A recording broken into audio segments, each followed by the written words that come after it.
గోవింద గోవింద గోవింద గోవింద.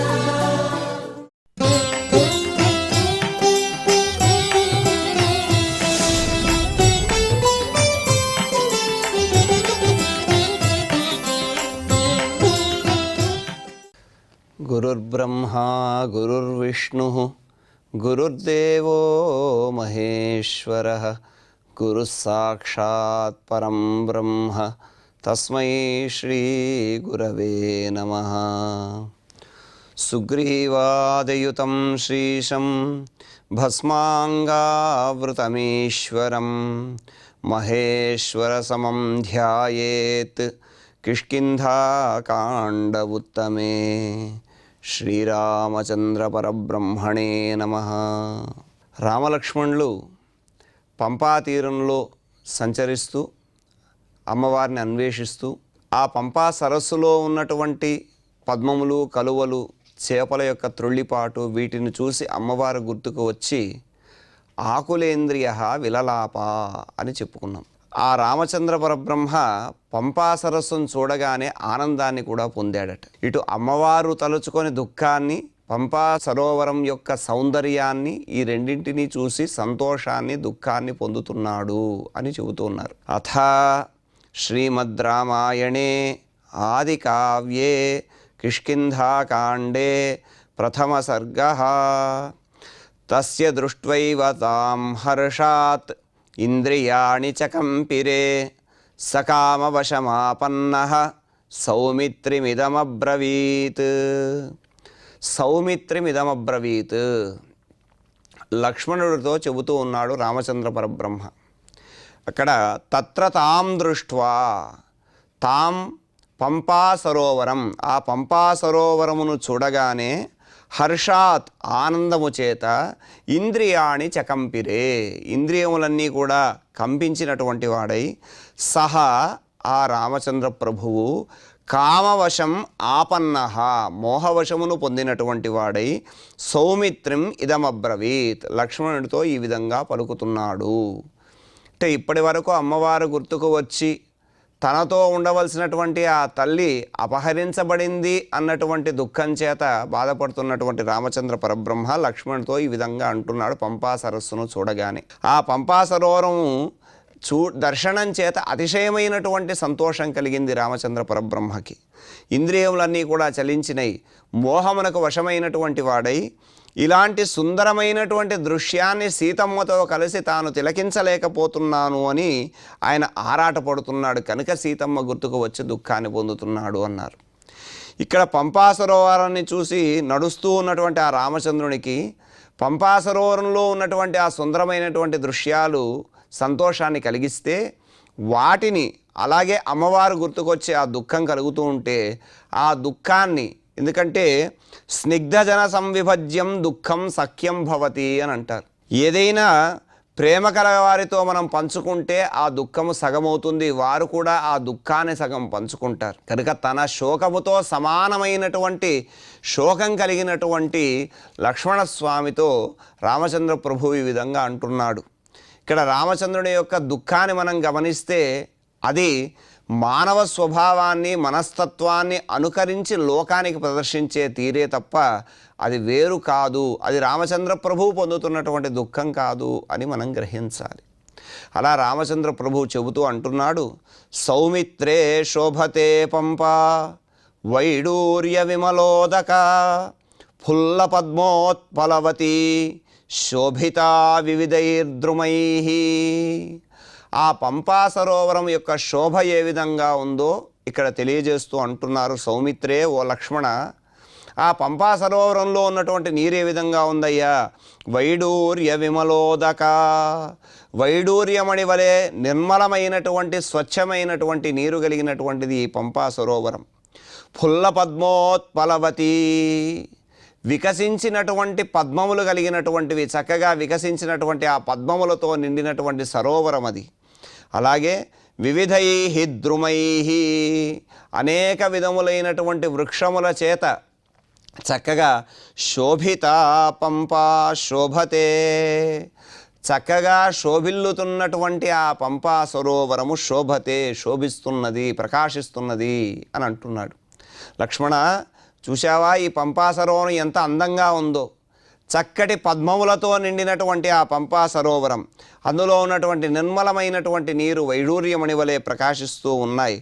ఆ తీరములో, పంపా తీరంలో వివిధ రకములైనటువంటి వృక్షములన్నీ కూడా చక్కగా సుందరమైనటువంటి ఆనందాన్ని కలిగింపజేస్తూ ఉన్నాయి, దర్శనీయంగా ఉన్నాయి. అలాంటి ఈ పంపా సరోవర శోభ నాకు ఆనందాన్ని కలిగిస్తోంది అని అన్నాడు. ఇక్కడ నిర్మలమైనటువంటి వైడూర్య మణివలే ప్రకాశిస్తున్నటువంటి ఆ నీరు స్త్రీరత్నమైనటువంటి అమ్మవారిని తెలియచేసేటటువంటివి, అమ్మవారికి అన్వయమైనటువంటిది అని చెప్పనన్నారు. అంతటి పరమపావని అయినటువంటి ఆ తల్లి, స్వచ్ఛమైనటువంటి నిర్మలమైనటువంటి గుణములతో ప్రకాశించేటటువంటి ఆ తల్లి స్మరణకు వచ్చి రామచంద్ర ప్రభు దుఃఖిస్తూ ఉన్నాడు. అలాగే అంటూ ఉన్నాడు, సౌమిత్రే పశ్య పంపాయాః కాననం శుభదర్శనం యత్ర రాజంతి శైలాభాః ద్రుమాస్స శిఖరా ఇవ. ఓ సౌమిత్రే, సుమిత్రా కుమారుడైనటువంటి ఓ లక్ష్మణ, పంపాయాః శుభదర్శనం, ఈ పంపా సరోవరం యొక్క మంగళకరమైనటువంటి దర్శనం, కాననం పశ్య, మంగళకరమైనటువంటి దర్శనాన్ని అనుగ్రహించేటటువంటి ఆ యొక్క అరణ్యాన్ని చూడు. అది ఎత్ర రాజంతి శైలాభాః ఎత్ర ద్రుమాః, ఏ అరణ్యంలో అయితే వృక్షములన్నీ కూడా సశిఖరాః, శిఖరములతో కూడినటువంటి శైలాః ఇవ రాజంతే, శిఖరములతో కూడినటువంటి పర్వతముల వలె విరాజిల్లుతున్నాయ్యా. అంతటి ఉన్నతమైనటువంటి వృక్షాలు కలిగినటువంటి గొప్ప అరణ్యము ఈ పంపా తీరంలో ఉంది కదా అని ఆ ప్రకృతి రమణీయతను శ్రీరామచంద్ర ప్రభువు సౌమిత్రికి తెలియజేస్తూ ఉన్నాడు. ఇక్కడ పంపా సరోవర పరిశ్రమల్లో వనములన్నీ కూడా చాలా చక్కగా ఉన్నాయి. అలా చూడచక్కగా, చూడముచ్చటగా, దట్టంగా, ఏపుగా పెరిగినటువంటి ఆ వృక్షాలు శిఖరాలతో కూడిన పర్వతముల వలె విరాజిల్లుతున్నాయట. అంటే అంత ఉన్నతమైనటువంటి వృక్షాలన్నీ కూడా పంపా సరోవరంలో ఉన్నాయి. అలాగే ఆ పంపా సరోవర తీరంలో ఎత్తుగా ఎదిగి చూడముచ్చటగా ఉన్నటువంటి ఆ వృక్షములు పర్వతాల వలె సాదరంగా ఎదురు నిలిచి పళ్లతో, పుష్పాలతో రామలక్ష్మణులను స్వాగతిస్తున్నాయా అన్నటువంటి విధంగా దివ్యమైనటువంటి శోభతో ప్రకాశిస్తూ ఉంది. ఆ పంపా సరోవర ప్రాంతమంతా కూడా వసంత శోభతో నిండి రమణీయంగా విరాజిల్లుతూ ఉన్నదట. అలాంటి రమణీయమైనటువంటి సన్నివేశాన్ని చూడగానే శ్రీరామచంద్ర ప్రభువుకు ఒక్కసారి వెనకటి దుఃఖములన్నీ కూడా గుర్తుకొచ్చాయి. ఎందుకంటే ఆ వసంత కాలం అనేటటువంటిది, వసంత ఋతువులో ఆ యొక్క వృక్షముల శోభ ఎంతటి వారికైనా సరే ఆనందాన్ని కలిగింపజేస్తుంది. కానీ అమ్మ తన నుంచి దూరమయ్యిందన్నటువంటి దుఃఖమే కాకుండా రామచంద్ర ప్రభువుకు మరొక దుఃఖం కూడా ఉన్నది. ఆ దుఃఖములు రెండూ కూడా గుర్తుకొచ్చి పరమాత్మ ఆ శ్రీరామచంద్ర ప్రభు లక్ష్మణస్వామితో ఇలా అంటూ ఉన్నాడు, మాం తు శోగాభిసంతప్తం మాధవః పీడయన్నివ భరతస్య చ దుఃఖేన వైదేహ్యాహరణేన చ. ఇక్కడ స్వామివారి దుఃఖానికి కారణం ఏమిటయ్యా? కేవలం అమ్మవారు తన నుంచి దూరంగా అపహరింపబడిందన్నదేనా కారణము? లేదా వసంత ఋతువు తన యొక్క ఆ శోభ చేత రామచంద్రస్వామికి దుఃఖాన్ని కలిగిస్తుందా అనంటే రామచంద్రస్వామికి రెండు దుఃఖాలు చెబుతున్నారు ఇక్కడ. భరతస్య దుఃఖేన, భరతుని యొక్క దుఃఖం చేత, వైదేహ్యాహరణేన చ, సీతమ్మను అపహరణం అవడం చేత, ఈ రెండు దుఃఖముల చేత శోకాభిసంతప్తాం, శోకముతో పరితపిస్తున్నటువంటి మాం తు, నన్నే. ఇక్కడ తు అనేటటువంటిది విశేషము అనేటటువంటిది. అంటే రెండు కారణముల చేత దుఃఖిస్తున్నటువంటి ఈ రామచంద్ర ప్రభువును నన్నైతే మాధవః పీడయన్నివా, మాధవుడు అంటే ఇక్కడ వసంతుడు, మధుమాసము, చైత్రమాసము. ఆ మధు అనే శబ్దానికి వసంతము అని కూడా అర్థం. అలా మాధవః అంటే వసంతుడు, పీడయన్నివా పీడిస్తున్నటువంటి వాడి వలె ఉన్నాడు. ఇక్కడ తు అనేటటువంటి శబ్దం, మాం తు అంటే నన్ను విశేషంగా పీడిస్తూ ఉన్నాడు. ఇదివరకే రెండు కారణముల చేత నేను దుఃఖాన్ని పొంది ఉన్నాను. ఒకటి భరతుని కారణం చేత దుఃఖాన్ని పొంది ఉన్నాను, రెండవది సీతమ్మ అపహరించబడటం చేత దుఃఖాన్ని పొంది ఉన్నాను. అలాంటి దుఃఖాన్ని పొంది పరితపిస్తున్నటువంటి నన్ను విశేషంగా వసంతః అంటే మధురేవ మాధవః అని అన్నారు.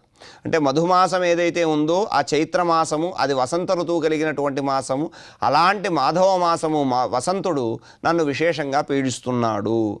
ఇక్కడ వసంత ఋతువులో సాధారణంగా మనసుకు ఆహ్లాదకరంగా ఉన్నటువంటి ప్రకృతి కనిపిస్తూ ఉంటుంది. అది సామాన్య జనులకు సంతోషాన్ని కలిగిస్తుంది.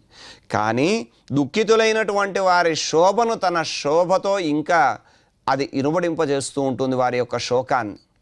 కనుక ఈ విధంగా వసంత ఋతువులో స్వామివారి యొక్క దుఃఖానికి రెండు కారణాలు. వసంతుడు పీడిస్తూ ఉంటే ఇదివరకే రెండు దుఃఖముల చేత పీడింపబడుతున్నాడు కదా, ఆ రెండు కారణములు ఏమిటయ్యానంటే, ఒకటి భరతస్య చ దుఃఖేన, రాజ్యాన్ని చక్కగా పరిపాలించవలసినటువంటి భరతుడేమో తాను తాపస వృత్తిని స్వీకరించి అయోధ్యకు వెలుపల నందిగ్రామంలో కఠోరమైనటువంటి ఉపవాసాలు వ్రతములు ఈ విధంగా వ్రత ఉపవాసములతో తాను నిరంతరము కూడా రామచంద్ర ప్రభువుకై నిరీక్షిస్తూ రాజ్యాన్ని పరిపాలించవలసినటువంటి అయోధ్యాధిపతి అయినటువంటి భరతుడు మునిలాగా ఉన్నాడు. అలా తాను అనేక విధములైనటువంటి వ్రత ఉపవాసములతో నియమములతో కష్టపడుతూ ఉన్నాడు కదా, చక్కగా రాజ్యాన్ని పరిపాలించలేకపోయాడే అని రామచంద్ర ప్రభు బాధపడుతూ ఉన్నాడు. మరొకటి, ఇక్కడ వసంత శోభతో నిండినటువంటి ఆ పంపా సరోవరంలో ఉండేటటువంటి దృశ్యాలను చూసి ఆ దృశ్యముల చూస్తున్నటువంటి సమయంలో అయోధ్య నగరంలో ఋషి జీవితాన్ని గడుపుతున్నటువంటి భరతుడు స్మరణకు వచ్చాడు రామచంద్ర ప్రభువుకి. ఇక్కడ భరతుడు సాక్షాత్తు అయోధ్యకు అధిపతి. ఎందుకంటే రామచంద్ర ప్రభు వనవాసానికి వచ్చారు, తండ్రి ఆజ్ఞ మేరకు భరతుడు రాజ్యాన్ని పరిపాలించాలి. కానీ అక్కడ భరతుడు రాజ్యాన్ని పరిపాలించకపోగా రామునికి దాసునిగా ఉండి రామపాదుకులను సింహాసనం మీద ప్రతిష్ఠింపజేసి తాను రాజకార్యములన్నీ కూడా పాదుకులకు నివేదిస్తూ ఉన్నాడు. అలా మునివృత్తిని అవలంబించి ఉన్నాడు ఆయన. ఎంతటి సుకుమారుడు అరణ్యకాండలో అంటారు, అత్యంత సుఖ సంవృద్ధ సుకుమార సుఖోచిత కథంను అపరరాత్రేషు సరయూమవగాహతే. అత్యంత సుఖ సంవృద్ధ, భరతుడు అత్యంతమైనటువంటి సుఖాలలో పుట్టి పెరిగినటువంటి వాడే, అలాగే ఆయన సుఖోచితమైనటువంటి జీవితాన్ని గడపవలసినటువంటి వాడే. అంటే అయోధ్య నగరానికి తాను రాజుగా ఉండి చక్కటి సుఖాన్ని అనుభవించవలసినటువంటి వాడు. అలాంటి ఆ భరతుడు కథంను అపరరాత్రేషు సరయూమవగాహతే, ఆయన రామచంద్ర ప్రభు అరణ్యానికి వెళ్ళడానికి కారకుడయ్యాడని, అయోధ్య ప్రజలు తనను రామద్రోహిగా ఎక్కడ చేదరించుకుంటారో అనేటటువంటి భయంతో అపరరాత్రుల్లో లేచి సరయూ నదికి వెళ్ళి తాను ఆ చన్నీళ్లలో స్నానం చేసి ఆ తడిబట్టలతో తిరిగి నందిగ్రామంలో ఉన్న తన యొక్క ఆశ్రమానికి చేరుకునేటటువంటి వాడు. అలా ప్రజలు తనను చూసి చీదరించుకుంటారేమో అనేటటువంటి భావనతో తాను తన కుటీరానికి వచ్చేసేటటువంటి వాడు రాత్రి సమయాల్లోనే. అలాగే జడలు గట్టినటువంటి తల వెంట్రుకలు, నారచీరలు అలా ధరించి చన్నీటి స్నానాలతో తీవ్ర ఉపవాసాలతో అడవిలో రామలక్ష్మణుల కంటే కూడా ఎక్కువగా భరతుడు ఋషి జీవితాన్ని గడుపుతూ అక్కడ రాముని కోసం నిరీక్షిస్తూ ఉన్నాడు. అలా ఆ భరతుని కష్టము ఒకవైపు తనకు దుఃఖానికి కారణమైతే, ఆ భరతుడి కష్టానికి తోడుగా వసంత ఋతువులో సుందరమైనటువంటి దృశ్యాలను తనతో పాటు కలిసి దర్శించవలసినటువంటి సీతమ్మ రావణుని చేత అపహరించబడింది. సీతాయా వైదేహ్యా హరణేనచ, ఆ అమ్మవారు అపహరించబట్టము అనేటటువంటి సీతావియోగ దుఃఖము, ఈ రెండు దుఃఖముల చేత శోకిస్తూ ఉన్నాడు పరమాత్మ. ఇక్కడ సీతమ్మ రావణుని చేత అపహరించబడింది అనేటటువంటి ఒక బాధ. ఏ తల్లి రాజ్యం అడిగిందో ఆ రాజ్యాన్ని స్వీకరించి సుఖించవలసినటువంటి భరతుడేమో మునివృత్తిని అవలంబించి ఋషి జీవితాన్ని గడుపుతూ తీవ్రమైనటువంటి ఉపవాసాది కష్టములన్నింటినీ కూడా ఆయన అనుభవిస్తూ ఉన్నాడే అని రామచంద్రుడు బాధపడుతూ ఉన్నాడట.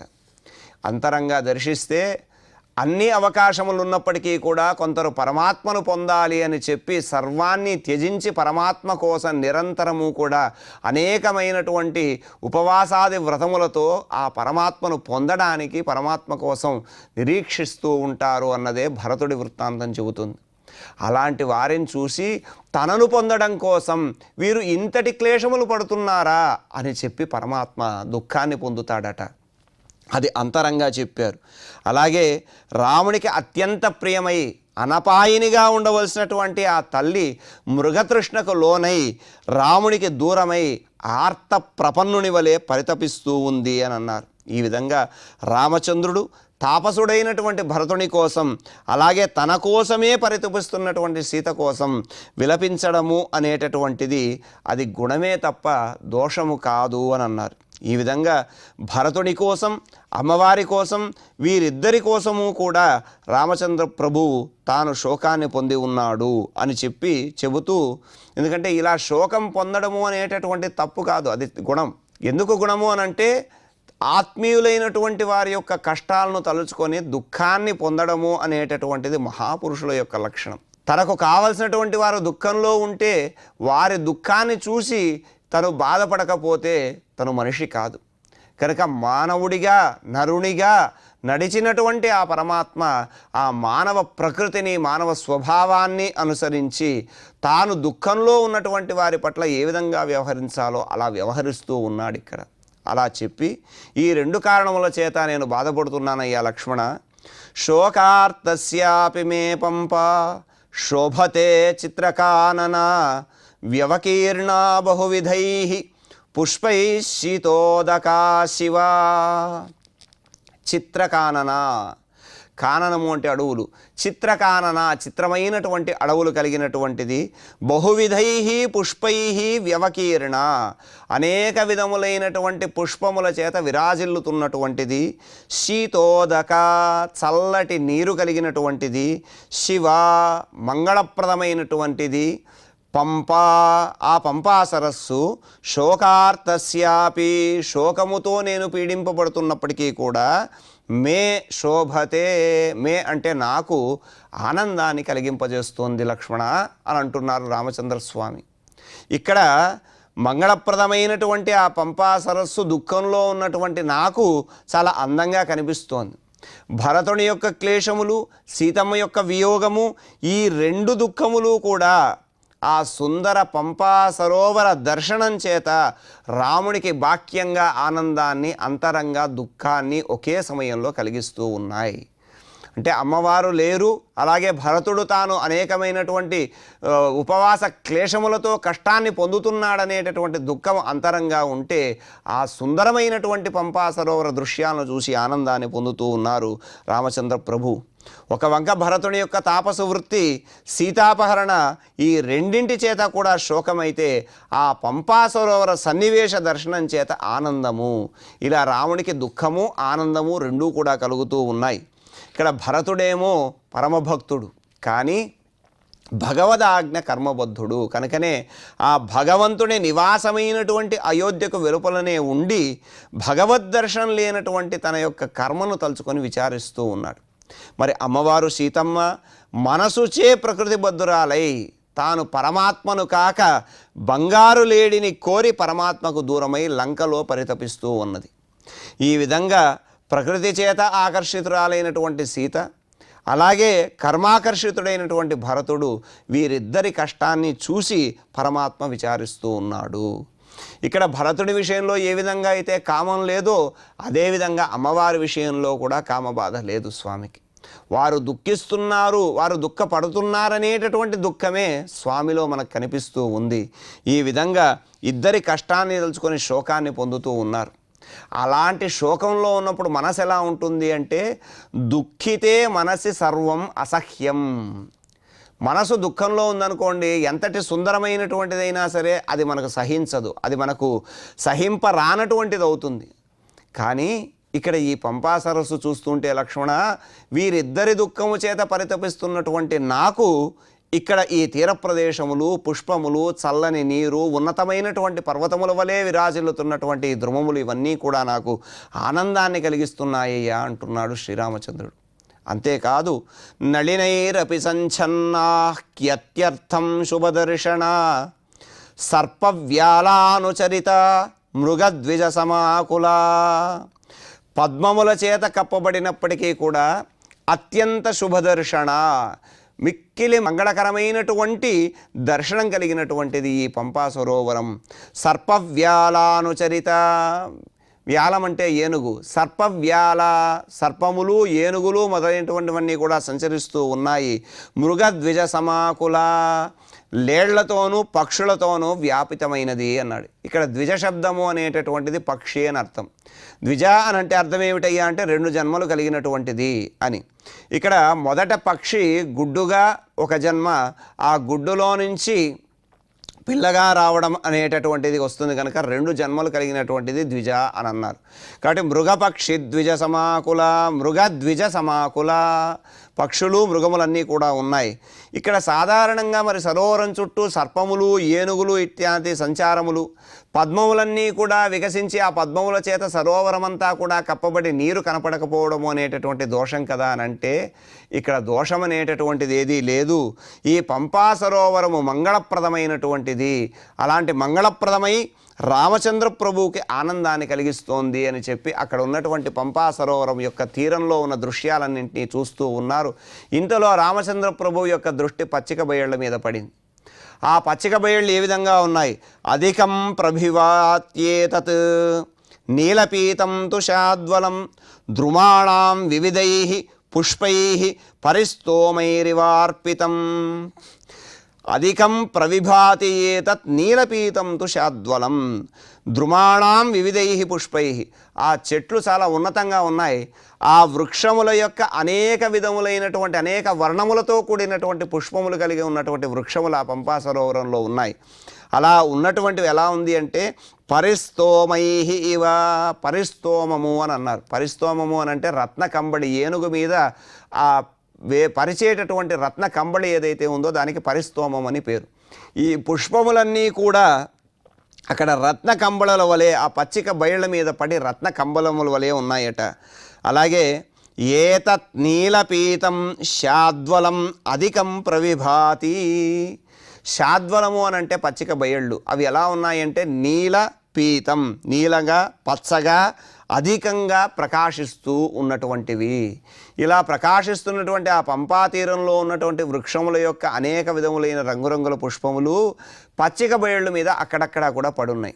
అలా పడున్నటువంటి ఆ పుష్పములు ఏ విధంగా కనిపిస్తున్నాయి అంటే, ఒక చోటేమో నల్లగా ఉన్నటువంటి ఒక ఛాయను కనిపిస్తూ ఉంటే, ఒక వర్ణాన్ని కనిపిస్తూ ఉంటే, ఇంకొక చోట నీలవర్ణమైనటువంటిది అంటే పచ్చగా ఉన్నటువంటిది, నీలము అంటే ఇక్కడ నలుపు, పచ్చగా ఉన్నటువంటి వర్ణము పీతవర్ణంలో ఒక చోట కనిపిస్తూ ఉన్నాయి. ఇలా నెమలి కంఠము ఏ విధంగా అయితే ఉంటుందో ఆ నెమలి కంఠ వర్ణంలో అక్కడ ఉన్నటువంటి పచ్చిక బయళ్ళన్నీ కూడా చాలా అందంగా సుందరంగా వివిధ రకములైనటువంటి కాంతులతో ప్రకాశిస్తున్నాయి అని అన్నారు. ఇందులో అంతరార్థం ఏమిటయ్యా అనంటే భక్తుల యొక్క హృదయాలు పచ్చిక బయళ్ళు అని అన్నారు. ఇక్కడ ఆ భక్తుల యొక్క హృదయాలు ఏ విధంగా ఉన్నాయంటే పచ్చిక బయళ్ళుగా ఉన్నాయి. మరి పుష్పం ఏమిటి? జ్ఞానం. ఆ అనేక విధములైనటువంటి గురువుల దగ్గర నుంచి పొందినటువంటి ఆ జ్ఞానం, అవే పుష్పించినటువంటి గొప్ప వృక్షాలు. అలా పుష్పములు కలిగినటువంటి ఆ వృక్షాలు గురువులుగా చెప్పబడ్డారు. ఆ జ్ఞానము గురువుల్లో పరిపక్వమై శిష్యులకు ఆ చెట్టు నుంచి పుష్పములు రాలడము అనేటటువంటిది వీరి జ్ఞానం పరిపక్వమై శిష్యులకు జారి విడవడం, అంటే వీరి జ్ఞానాన్ని వాళ్ళకి అందించడం. అలా ఈ గురువులందరూ కూడా వీరి జ్ఞానాన్ని వాళ్ళకి అందించడం ద్వారా, అంటే గురువులను ఆశ్రయించి వారి నుండి పొందినటువంటి ఆర్జించినటువంటి ఆ జ్ఞానముతో ప్రకాశిస్తున్నటువంటి హృదయమే ఈ పచ్చిక బయళ్ళు అని అన్నారు. కాబట్టి అలాంటి భక్తుల హృదయాలు పరిమళభరితములై భగవంతునికి అత్యంత ప్రీతిగా ఉన్నాయి. కాబట్టే రామచంద్ర ప్రభు అన్నాడు అధికం ప్రవిభాత్యేతత్ నీలపీతం తుషాద్వలం అని. ఈ విధంగా అద్భుతమైనటువంటి ఆ పంపా సరోవర తీరాన్ని రామచంద్ర ప్రభు చక్కగా తెలియజేస్తూ సుందరమైనటువంటి దృశ్యాన్ని తెలియజేస్తూ ఉన్నారు. అలా రామచంద్ర ప్రభు ద్వారా తెలపబడుతున్నటువంటి ఈ పంపా సరోవర వైభవాన్ని తెలిపేటటువంటి శ్లోకాలు మనం చక్కగా పారాయణ చేసుకుందాం. తస్య దృష్ట్వైవ తాం హర్షాత్ ఇంద్రియాణి చ కంపిరే సకామవశమాపన్నః సౌమిత్రిమిదమబ్రవీత్. సౌమిత్రే శోభతే పంపా వైడూర్య విమలోదకా ఫుల్ల పద్మోత్పలవతీ శోభిత వివిధైర్ద్రుమైః. సౌమిత్రే పశ్య పంపాయాః కాననం శుభదర్శనం యత్ర రాజంతి శైలాభాః ద్రుమాస్స శిఖరా ఇవ మాం తు శోకాభిసంతప్తం మాధవః పీడయన్నివ భరతస్య చ దుఃఖేన వైదేహ్యాహరణేన చ శోకార్తస్యాపి మే పంపా శోభతే చిత్రకాననా వ్యవకీర్ణా బహువిధైః పుష్పైః శీతోదకా శివా నళినైరపి సంఛన్నా హ్యత్యర్థం శుభదర్శనా సర్పవ్యాలానుచరితా మృగద్విజసమాకులా అధికం ప్రవిభాత్యేతత్ నీలపీతం తుషాద్వలం ద్రుమాణాం వివిధైః పుష్పైః పరిస్తోమైరివార్పితం ఇతి శ్రీమద్ రామాయణే ఆదికావ్యే కిష్కింధాకాండే ప్రథమ సర్గే సప్త శ్లోకాః. చక్కగా పారాయణ పూర్తి చేసుకున్నాం. ఇప్పుడు క్షమాప్రార్థనాదులతో మంగళాంతంగా ఈ కార్యక్రమాన్ని పరిపూర్ణం చేసుకుందాం. యదక్షరపదభ్రష్టం మాత్రాహీనం చ యద్భవేత్ తత్సర్వం క్షమ్యతాం దేవ నారాయణ నమోస్తుతే. కాయేన వాచా మనసేంద్రియైర్వా బుద్ధ్యాత్మనా వా ప్రకృతే స్వభావాత్ కరోమి యద్యత్ సకలం పరస్మై నారాయణాయేతి సమర్పయామి. శ్రియకాంతాయ కళ్యాణ నిధయే నిధయేర్థినాం శ్రీవేంకటనివాసాయ శ్రీనివాసాయ మంగళం.